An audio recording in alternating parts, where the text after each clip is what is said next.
Okay, so today what we're going to talk about is actually helping clients regularize their eating. So, of course, we cannot be working with clients with emotional eating and binge eating disorder without talking about their relationship with food, how they eat, when they eat, what they eat, etc. Now, the card I'm using for this is we've got a nice bear on it, and it's actually called Magical Thinking. And you can see what it says on the card. It talks about wild animals being very good at ensuring that they have food availability and that they avoid food scarcity as much as possible. And one example of this is preparing for hibernation. And they both store fat and they store food so that they can make it through the leaner winter months. Now, what we find with an awful lot of clients who are stuck in a cycle of yo-yo dieting, emotional eating and binge eating is that they do exactly the opposite, and they have this, what we call magical thinking. If I don't have food in the house, then I won't eat it. If I, don't buy the chocolate, then I'm not going to eat it. And I often ask clients to explain to me how they manage to emotionally eat or binge eat or continue, behaving in that way around food when, their intention is not to buy food, not to have the junk food in the house, not to have their favorite binging foods around them. And of course, the reality is that when a client is triggered to binge, they will leave the house, they will go down to the shop, they will walk down to the service station, the gas station, they will call the takeaway. There is actually no barrier to them being able to access the food that they want to eat when they want to eat it, when they are being triggered to emotion eat or binge eat. So all of this magical thinking of I just won't buy food, I just won't have food in the house, it doesn't actually work as a strategy to help them reduce their emotion eating and binge eating. And in fact, it has exactly the opposite effect, because when clients are inadvertently or accidentally not eating enough or restricting too much, and kind of effectively starving themselves, not starving themselves, because I do want to be careful that we're not speaking about anorexia here, but when they're not eating enough and literally not eating, taking in enough calories, one of the biggest triggers for binging is actually hunger. So let's dive into this a little bit more deeply now. All right, so looking at the book then, we're going to unpack with clients what we call the magical thoughts, and also sometimes the downright lies that they tell themselves. Now, I'm not saying that they're lying deliberately, but they tell themselves, X and Y, but actually they don't mean it, and they know in their heart of hearts that it's not really going to happen. So what do I mean by that? Well, first of all, your examples of magical thoughts will be, if I don't buy food, then I won't have to eat. So if I don't have any food in the house, I won't eat, and then I'll lose weight, and then I'll start eating again. Now, when you actually unpack this with clients and have them articulate these magical thoughts, they can be kind of, taken aback. They sort of realize that what they've been saying to themselves is absolute nonsense, because of course we have to eat, and we have to eat regularly every single day. And that's the part that we have to bring the clients to recognize and acknowledge. We must eat every single day. And if they're not eating and having food in the house and making food regularly and readily available to themselves, good, nutritionally dense food, what is going to happen is that they are going to binge eat, and they're going to eat the wrong food because, of course, it's convenience. Hunger is a trigger, and that's a key part of the work that we do with clients. It's just actually teaching them that, to give themselves permission to eat regularly throughout the day. Now, that permission to eat can go quite deep, and in other videos I talk about unconscious self-neglect, where a client doesn't feel worthy of eating, doesn't feel like they deserve to eat well, doesn't feel like they deserve to spend money on themselves for food.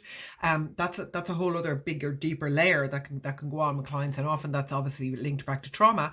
But on a very basic level, a lot of clients are binging or emotionally eating in the evening because they quite simply are not feeding themselves enough of the right food during the day. They're on the diet, they're trying to stick to 1,200 calories, they're engaging in this magical thinking of, if I don't buy food, I won't eat it. And then the other magical thought is, if I don't buy the foods that I binge on, I won't binge. That's not true either, because they'll ring the takeaway. In fact, they'll get groceries delivered, they'll go down to the shop, they'll get into the car, they'll drive to the service station. They'll find the food, they find it.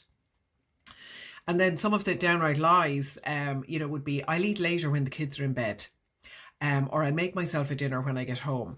So with those two scenarios, these are very, very common again. Just looking at the client's lifestyle, who else is in the house, who is fed and who isn't fed. Feeding the kids is a very common one with parents. Good nutritious food made for the children every single day, making sure that the children eat well, but not making enough that they also have enough for themselves to eat later on. And then that magical thought of, like, at 7:30 or 8 o'clock, I'm going to go back into the kitchen after a really busy day and, working and then looking after the children and getting them sorted out for the evening and, putting them to bed. And then I'm going to go down to the kitchen and make a dinner for myself from scratch. Unlikely. So helping the clients understand that by putting some simple systems in place, where at the weekend they maybe write out, have a look at their schedule. What are they doing over the course of the next week? Are they traveling for work? Are they working from home? Are they going into the office? Are they going out with friends? Is there a day where they collect all the different kids from school and then they have to go and do activities with them and nobody gets home until 8 o'clock at night? Are there days when they go to work and they're in work for a long day, or they go to the gym 3 times a week and then they come home and then there's nothing there? Really digging into what their schedule looks like and how they plan or don't plan for actually making time to eat and making sure that there is food easily available for them. That's a really key part of what we do with clients. I see that again a lot, that idea of somebody like working all day, then going to the gym after work, and then they come home at 8 o'clock at night and there's no food in the house. But they're starving because they've been working all day and then they went to the gym, and they mightn't have eaten enough during the day. They may not have any breakfast, or they may have had a very light breakfast. They may have had a light lunch. And then, of course, what's going to happen in the evening when they come home? They've under-eaten, they are hungry, and they are not going to start cooking from scratch at that time of the evening. So really acknowledging the reality and helping the client putting that schedule in place is really, really helpful. Now, we have a couple of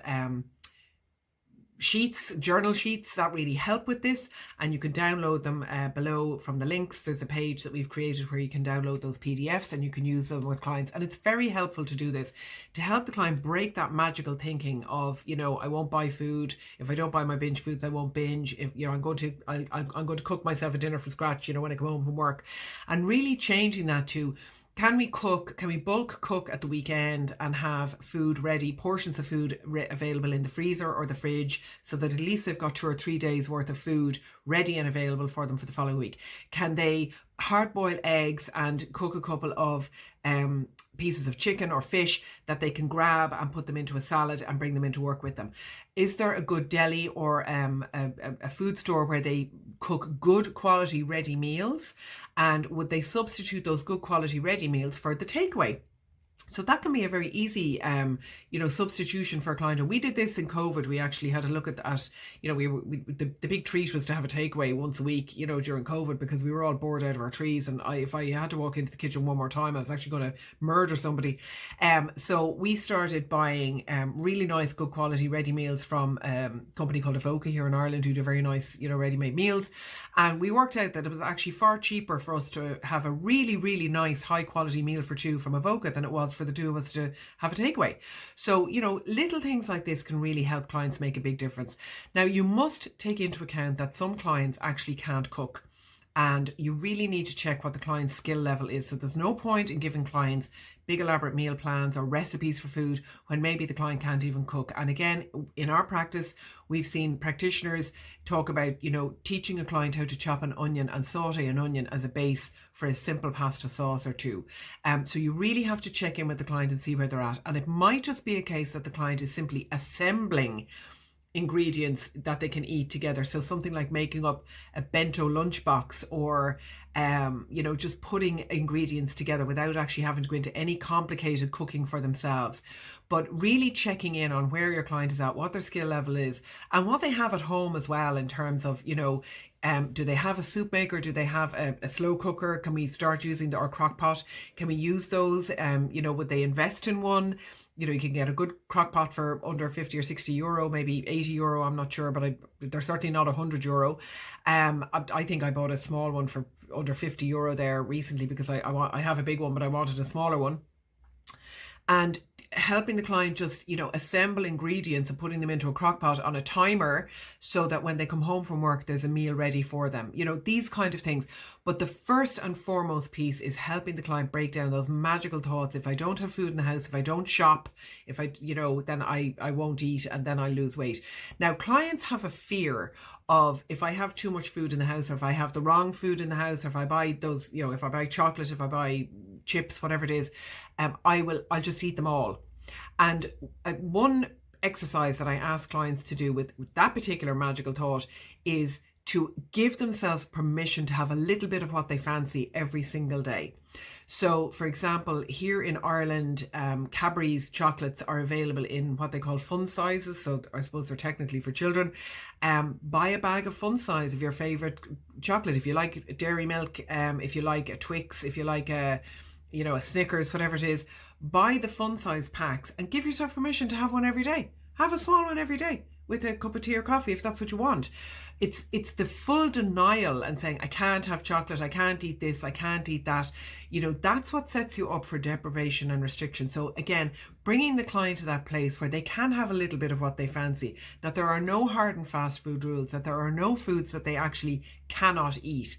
It's about quality over quantity. It's about making sure that the client is not putting themselves into that deprivation mindset or that restrictive mindset. And above all, it's making sure that they've got good regular food availability and that they have good nutritionally dense food to hand that's relatively easy for them to prepare, reheat and eat.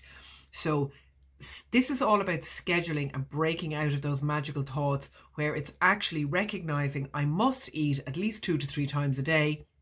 I have to feed my body a certain minimum amount of fuel every single day. And the more I prep and make sure that I have food available to myself and I am able to eat it relatively easily, I'm removing one of the biggest triggers for unhelpful or unhealthy eating, which is actually hunger. So I really hope you find this helpful, and please feel free to download the journal pages from below, and also obviously again to get your free ebook from the link below. And if you have any questions, please feel free to reach out and ask me. My email address is emma@eatingfreely.com, and I'm always very happy to answer any questions that anybody has. But for now, thanks for watching, and I'll see you in the next video. Take care.